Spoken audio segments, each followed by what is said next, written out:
When I left Scranton today, I wanted to go to the war memorial that has the names of all the Scrantonians who died in World War II etched into a granite wall, because I wanted to see where my Uncle Bosie Ambrose J. Finnegan, where his name was etched, back when D-Day occurred.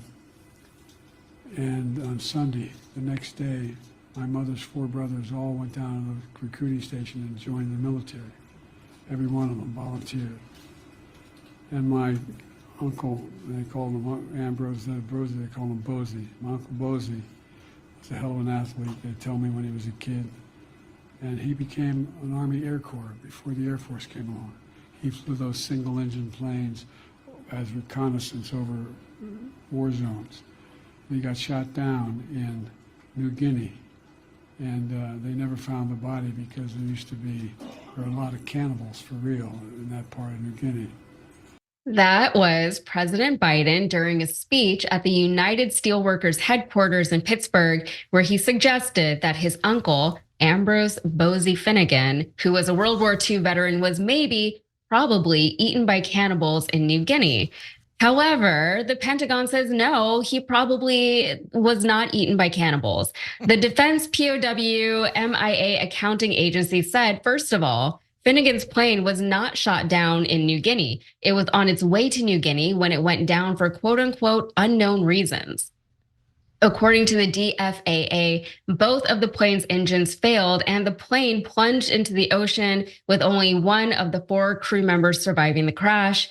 The 3 lost crew members were never found because they drowned in the ocean. So Peter Doocy questioned White House spokesperson Karine Jean-Pierre about Biden's account, and she seemed to struggle finding a response. Second Lieutenant Ambrose J. Finnegan was a war hero, but the Pentagon says, for unknown reasons, the plane was forced to ditch in the ocean. Both engines failed at low altitude. Why is President Biden saying he was shot down? There's no evidence of that. And why is he saying that his uncle was eaten by cannibals? That is a bad way to go. He lost his life. It's not. Look, I'm not. We should not make jokes about this. It's not. Wait. President Biden said that his uncle was eaten by cannibals. I mean, your last line is for a laugh. It's for a funny statement, and he takes this very seriously. Yeah, it's understandable that she struggled, because what do you say to something like that? Maz, what in the Occam's razor do you think of this? I think it's hilarious. I mean, it's like, you know what you realize? These politicians, all of them, should be encouraged to like stop talking. You know, like it'd be like, just hit the point and get out. Like he was telling the story of his uncle and he was a hero. You don't need to get specific. You know, sometimes in life, less is more. Just be like, my uncle died, he was in World War II, he was a hero. And then if someone questions you, and by the way, if it's that outlandish in your mind that it was the cannibal situation, again, there's vague ways of being like, he died in a very unusual way, I'll let you know later. Like, I'm surprised after all these years, they don't know how to avoid giving an answer or saying something that's gonna get them into this kind of hot water. But again, I mean, geez, he's old, he's Joe Biden, he rambles, these things come out. And you know, if you put him up face to face with Donald Trump, I feel like we have a lot of outlandish things that are said. Like just last week, you had Donald Trump.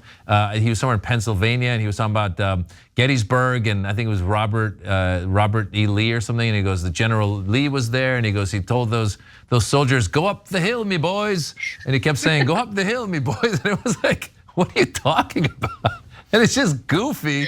So you know, maybe this is Biden's response to go up the hill, me boys. He goes, my uncle was eaten by cannibals, me boys. All right, Trump said something crazier in that same speech. He said that he had done more for black people than Lincoln did. There you go. More than freeing the slaves. Yeah. He's unbelievable, but they're both unbelievable, guys. So don't Carrie Jean-Pierre falling on this.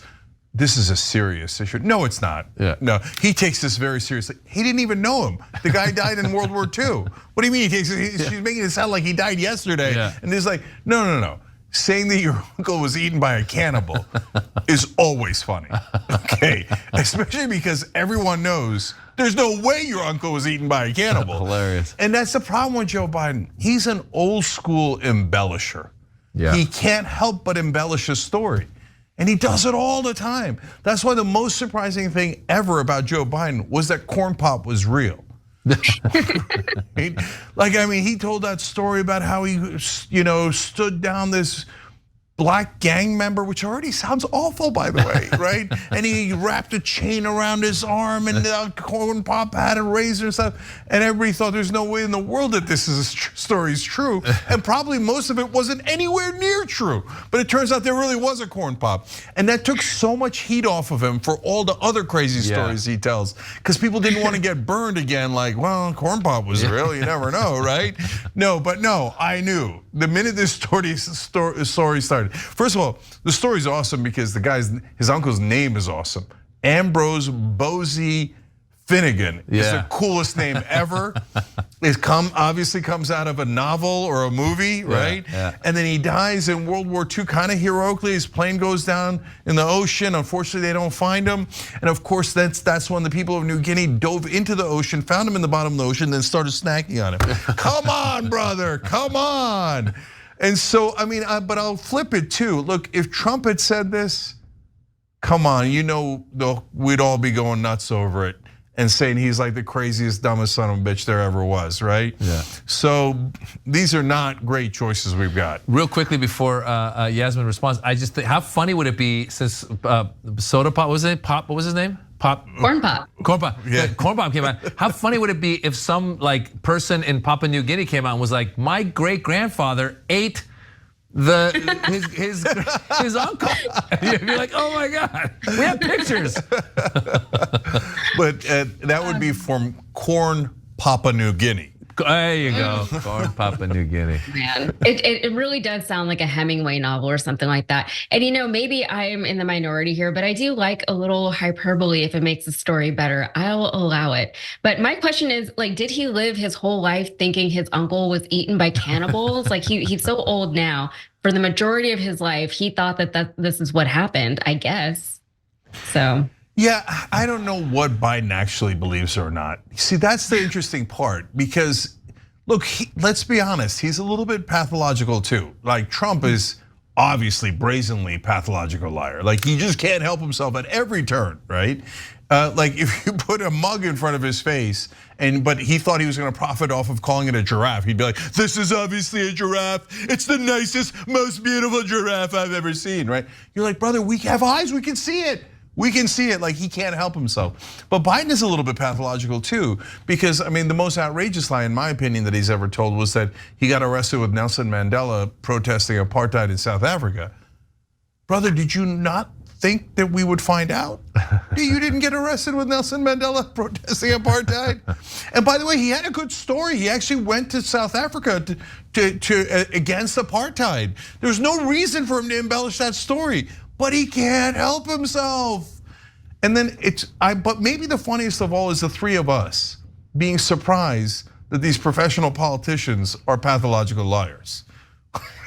Come on, they're all liars, they're politicians. I'm not surprised that they're liars. Like you said, you got to do that to get to where you are. But I honestly think that Joe Biden believes that his uncle was eaten. I honestly feel that some family member was like, he believed it. I think so too. The way he said it, he really got somber there for a minute. It's like, and then he was eaten. Come on, because they had mustard. They used mustard back then, the little ketchup. And now look, guys, is it true in some islands? Like a long time ago, there was cannibalism, yes. But the idea that, to me, Maz, I don't know if it's worse that if he believes it. You see what I'm saying? Or if he doesn't believe. Because I think if he believes it, it's slightly worse. Because your whole life, you never thought to ask your aunt or anyone else, you sure he was eaten by cannibals? And in the 1940s, his plane landed safely, but then they were devoured. And how do we know? Were there pictures? That never occurred to you to ask that, and you just took that as a given? So if he's being honest about it, I think it's slightly worse. No, I agree with you, but as we know, back in the day, and they're Irish, they're probably hitting the sauce. The aunt was probably hitting the sauce. She was probably a little drunk. She's like, come over here, Joseph. Your auntie wants to tell you a little story. The family didn't want you to know, but you're old enough to know now. Your uncle, whatever his name was eating. Mosey. Uncle Bozy. Remember Uncle Bozy? Yeah, he's not coming back. He got That's what I thought. It felt like family folklore, and now in his old age, that's what comes out of his mouth at a campaign speech. So, I'm looking forward to the rest of the campaign if this is what he's already got. Right? Yeah. Oh my God. Imagine these two have a debate. Oh, that's great. Oh my God. So, well, I once tried to nuke a hurricane. That's Trump. My uncle was eaten by Elmer Fudd. What? My Uncle Bugs. Yeah, totally. Maybe he was the Tasmanian devil. Maybe he's from down there. Maybe he had a bite. Sounds a little bit more. Wait a minute. I'm so sorry. This is a very serious, somber issue about poor Uncle Bozy. Rest in peace, Uncle Bozy. That's right. And guys, I conclude by saying, this is the best America has to offer? Oh boy. Yeah. Yep, that's where we're